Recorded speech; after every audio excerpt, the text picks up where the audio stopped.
Hey all, so this is just supposed to be a very stream of consciousness guide on how to merge your map grid with your map entity. And this could just be seen as a complement to my mapping video, which I made previously. So if you've ever worked with RMC mapping, you might have noticed when you try to make a map using the slash mapping command, everything will be working fine, but your areas will be completely broken. So we have one which is currently broken right now on the repo, which is breakwater strand. It's an unmaintained map and it's a depreciated map. So if you were to show markers, well, okay, load areas first. Areas load, and then show markers, and then we'll look at these areas. Breakwater interior. We'll go over to the area component. That's not it. The area component, and it should be area level 0 from everything we've seen. And we're just going to map init 100. And we will immediately notice that this area is broken. It's not as it should be. It's 2 across the entire map, even if you're using different interiors, different elevations. This is not intended for your map. This is not what you want for your map. Now, other stuff will work, of course. So, for example, the weather is going to work fine because weather isn't linked. It doesn't care if there's mismatches with your grids. But there's other issues that are wholly unintended and unideal for you if you're using this map. So, for example, one example that I have is like with your grids, you won't be able to properly land dropships if you have broken grids. I've had this happen several times where I didn't properly maintain the map, and as a result, it would land completely outside of the playable area, and that would force me to improvise during the round, and it would break stuff or other stuff. For like mortars, they're completely broken when it's all messed up. So you want to properly merge your grids.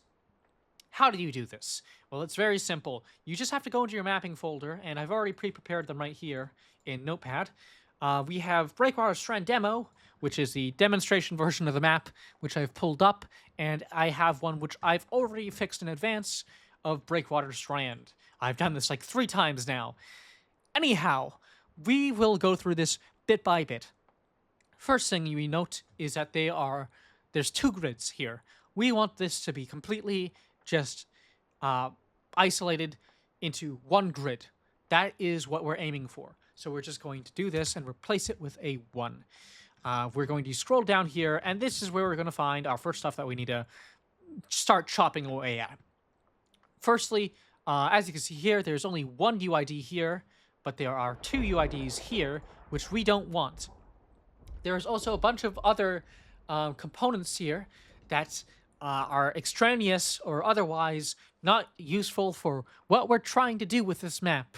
Or at the very least, if they do something, I'm unaware of what they do, and taking them out hasn't totally catastrophically breaking the map file. So we're just going to rip them out anyway. Anyhow, let's start with the UID. This one is easy enough. We just got to get rid of UID 2. We're going to get rid of the components. We're going to get rid of the extra metadata tag.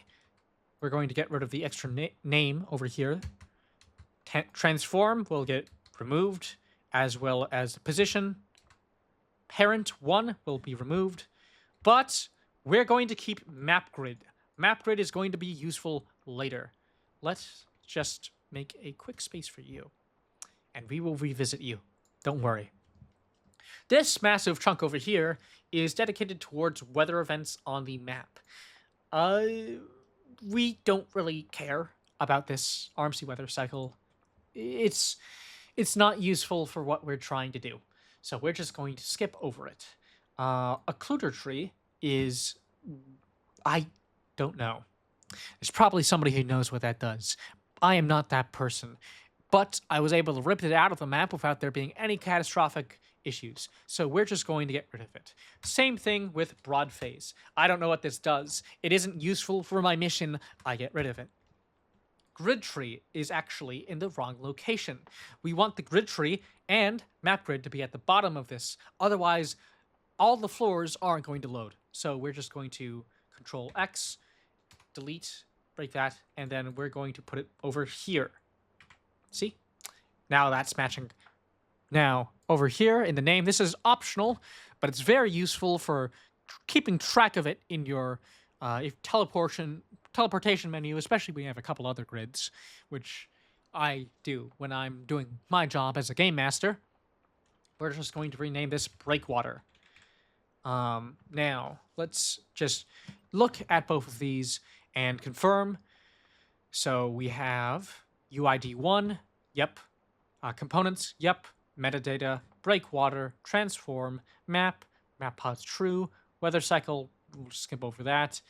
Grid tree, yes, map grid, good. These are now identical. This map should be functional, except there is something that we're missing. If we were to scroll down, we will notice that a lot of these have parents too. The issue is there is no more parent 2 for them to draw from. We're going to have to replace all of these. So we are going to go over into the edit. We are going to do replace, and I've already had it set up here. We're going to grab everything that has parent 2, and we're going to replace it with parent 1. This means it's going to draw from UID 1 instead of the no longer existing UID 2. So we're going to replace all, and there we go. That's done. We are going to go to File. We're going to save this. Now we're going to just warp out of this map, and then we're going to do map, load map 120/mapping/ breakwater strand demonstration.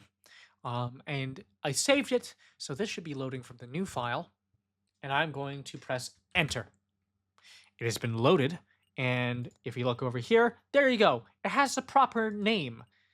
Now we're going to go over here, and then we're going to do map init 120, and there we go. The areas are functional. That's all you really need to know, and we're done here. If you have any questions, you know where to ask them. I hope you have a good day, and happy mapping out there.